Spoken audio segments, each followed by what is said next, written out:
Da li ste znali da je najopasniji gusar u istoriji bila žena? Zvala se Cheng Shi i vodila je najveću gusarsku flotu u istoriji svijeta. Rođena kao obična djevojka u Kini početkom 19. vijeka, život joj se promijenio kada se udala za gusarskog kapetana Chenga I. Ali tek nakon njegove smrti počinje pravi šok. Cheng Shi preuzima komandu nad cijelim gusarskim savezom, ne nad 10-ak brodova, već nad 1800 brodova i 70.000 pirata.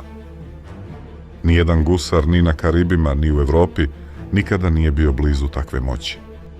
Ona je uvela stroga pravila: zabranjeno pljačkanje civila bez odobrenja, zabranjeno mučenje zarobljenih žena. Ko krši pravila, gubi glavu. Upravo ta disciplina pretvorila je njenu flotu u nepobjedivu silu. Britanska mornarica, Portugalci i čak sama Kineska imperija pokušavali su da je unište. 3 velike sile, nijedna nije uspjela. Svaki put Cheng Shi bi ih dočekala taktikama koje niko nije očekivao. Na kraju Kina je shvatila da je ne može pobijediti.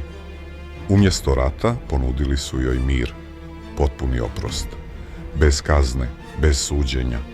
I najluđe od svega, dala joj se dozvola da zadrži svo blago koje je godinama pljačkala. Cheng Shi je završila život kao najbogatija gusarka na svijetu, vlasnica bordela, trgovkinja, žena koja je preživjela sve što nijedan gusar nije.